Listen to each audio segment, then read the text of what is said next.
کتنی بڑی بات ارشاد فرمائی، فرمایا لا تقنطوا من رحمت اللہ، تم نے میری رحمت سے نا امید نہیں ہونا۔ اللہ کی رحمت سے نا مالک کیا ملے گا؟ فرمایا ان اللہ یغفر الذنوب جمیعا، اللہ سارے گناہ معاف فرما دے گا۔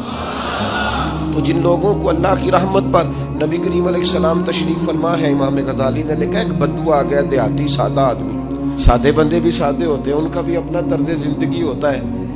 بدو آ گیا، سادہ آدمی تھا، آتے ہی السلام علیکم لے کے نا تو کوئی بات ہی نہیں کی، سیدھا سیدھا ہی کہتا یا رسول اللہ صلی اللہ علیہ وسلم یہ بتائیں قیامت کے دن حساب کس نے لینا ہے؟ رسول فرمانے لگے بھائی یہ تو بڑی صاف سی اور مختصر سی اور سادہ سی بات ہے، حساب تو اللہ تعالیٰ نے لینا ہے۔ اب اس نے جو لفظ کہے اللہ کے حبیب کی آنکھوں میں آنسو آ گئے، کہنے لگے اگر اللہ نے حساب لینا ہے پھر انشاءاللہ کرم ہی ہوگا۔ تو حضور فرمانے لگے تمہیں یہ امید کس طرح ہے؟ تو عرض کرنے لگے یا رسول اللہ کریم جب غالب آتا ہے تو معاف ہی کرتا ہے۔ جب کریم کا غلبہ ہوتا ہے نا، کریم بندہ جب کسی پہ قبضہ کر لے تو پھر معاف کرتا ہے، تو اللہ تو سب سے بڑا مہربان ہے۔ وہ بات کی اور اگلا جملہ ہی کوئی نہیں کہا، وہ چلے گئے۔ تو حضور علیہ السلام نے اب اس بات پر رزلٹ دیا، فرمانے لگے کریم محبوب بندہ سادہ تھا، بات بہت بڑی کر گیا ہے، بڑی بات کر گیا، سادہ آدمی۔ میرے عزیز، اللہ کی رحمت پر جن لوگوں کو امید ہو، انہیں موت سے ڈر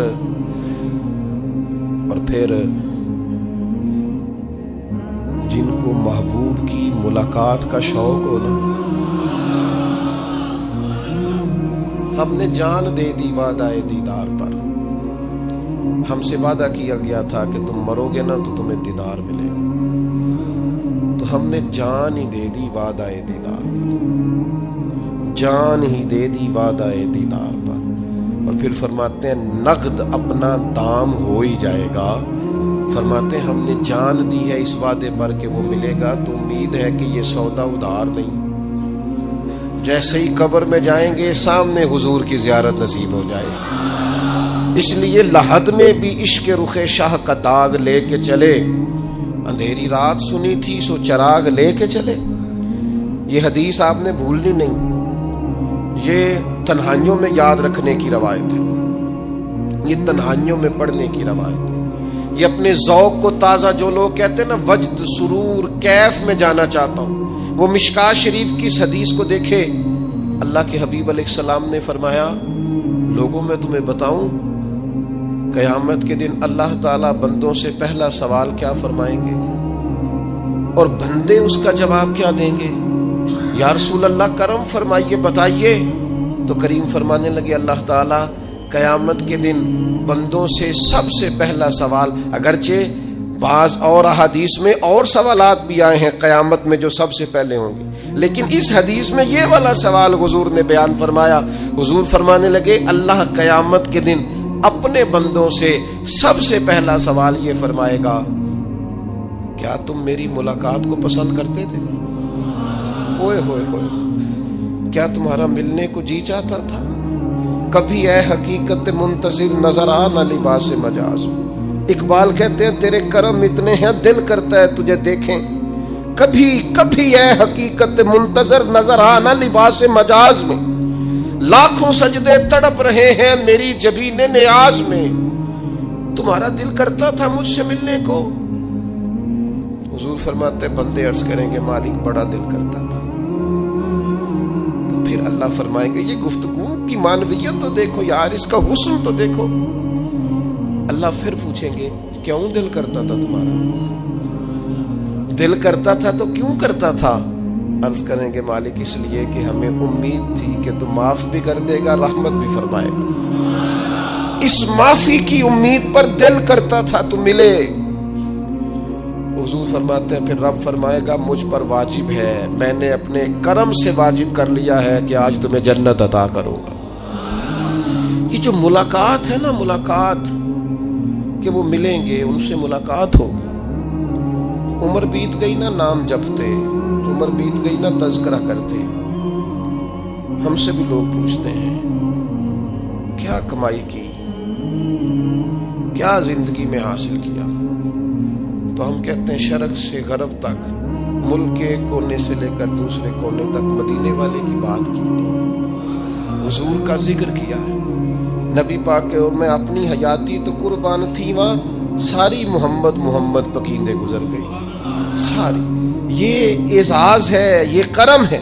اب کیا ہوتا ہے، گناہگار لوگ ہیں، اتنا بڑا دعویٰ تو نہیں کر سکتے، لیکن دل تو چاہتا ہے نا کہ چلو جس کا نام لیا ہے اس کی کبھی زیارت بھی ہو، کبھی ملاقات بھی ہو، کبھی نظر کرم بھی ہو۔ کسی نے اپنے محبوب سے کہا تھا کہ ذرا ایک نظر مجھ پہ بھی کیجئے، تو قریب بیٹھے ایک شخص نے کہا یار تو نے بڑا دعویٰ کیا ہے، جو محبوب ہوتے ہیں ان کو تکلیف نہیں دی جاتی، تو کہتا ہے پورا چہرہ ہی تیری طرف پھیرے۔ تو پھر اس نے اس درویش سے پوچھا کہ میں بھلا پھر کیا کروں، میرا دل تو میرا بھی کرتا ہے نا۔ چلو یہ تو آپ کی بات ٹھیک ہے کہ اب میں محبوب سے کہوں کہ اتنی تکلیف کرے کہ میری طرف پورا رخ پھیرے تو ٹھیک نہیں، تو پھر بتائیں میں کیا کروں۔ تو اس نے کہا ان راہوں میں کھڑا ہو جا جن راہوں کی طرف وہ کریم دیکھتا ہے۔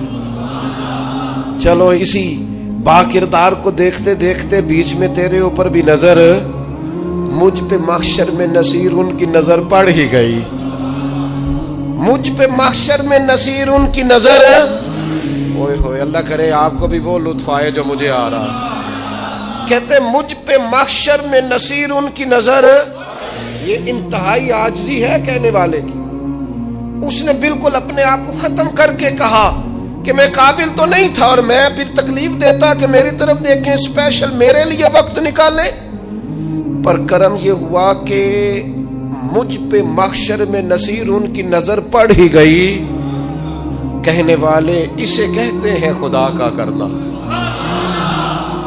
کہنے والے اسے کہتے ہیں خدا کا کرنا۔ اللہ نے کیا کہ نظر مجھ پر پڑ ہی گئی، اور جب پھر پڑ گئی تو تیری ایک نظر کا کمال ہے اور میری زندگی کا سوال ہے۔ بس جب پڑ گئی تو سو پھر پڑ گئی۔ موت سے وہ بندہ کبھی نہیں ڈرتا جسے ملاقات کا شوق ہو، ملنا چاہے داتا علی اجویری سے اور موت سے ڈرے، ملنا چاہے حضرت غوث پاک جیلانی سے اور پھر موت سے ڈرے۔ زندگی گزری ہو علی علی کرتے پھر موت سے ڈرے، عمر بھر سیدنا عثمان غنی کی سخاوت کی بات کی ہو اور پھر جنت میں جا کے ان سے ملنے کا شوق پیدا نہ کرے، ساری زندگی سیدنا فاروق کا عدل بیان کیا ہو، ساری زندگی ان کے انصاف کا تذکرہ کیا ہو، پوری امت کو بتایا ہو کہ اگر جینا چاہتے ہو تو عمر کے رستوں پر چلو، اور پھر یہ موت سے ڈرے اور مر کے جناب فاروق اعظم کی زیارت کو پسند نہ کرے۔ جسے صدیق کی وفائیں یاد ہو، جنہیں جناب ابو بکر صدیق کا عشق یاد ہو، وہ پھر ان کی زیارت نہ کرنا چاہے اور ساری عمر حضور کی نعت پڑھی ہو۔ مانا نہیں آتا تھا پھر بھی کہا بلغ العلا بکمالہ کشف الدجا بجمالہ حسنت جمیع خصالہ صلو علیہ والہ سے نہیں ترجمہ آتا تھا، پر جب بھی کو پڑھتا تھا یہ بھی جھومتا تھا، مولا یا صلی وسلم دائماً۔ میں آپ کو بتاتا ہوں، توتلا آدمی، توتلا اور دیوانہ مجذوب بیچارہ، سمجھ نہیں، توتلا بولنا بھی ٹھیک نہیں آتا۔ مجھے نماز کا سلام پھرا تو وہ جلدی آ گئے، وہ ایک مجذوب آدمی تھے، سادے تھے، تو سلام لی تو کہنے لگے میں گل کرنی سی، تو میں نے ان سے کہا کہ تھوڑی دیر کے بعد ملتے ہیں۔ 7 آدمی ہیں، اللہ مجھے معاف کرے، میں کوئی نقل تو نہیں ان کی اتار سکتا، اس زبان کو ہم توتلی نہیں کہتے، ہم اس زبان کو بلالی زبان کہتے ہیں۔ یہ بڑی خوبصورت زبان ہوتی ہے، یہ جو توتلے لب و لہجے ہوتے ہیں نا، وہ جب بچہ پوری طور پہ اماں نہیں کہہ سکتا، توتلا ہوتا ہے، تو کوئی مزہ آتا ہے اماں کو اماں کہلوانے میں۔ جب وہ پوری طور پر باپ کو بابا نہیں کہہ سکتا اور توتلا ہوتا ہے تو کوئی مزہ آتا ہے کہنے میں۔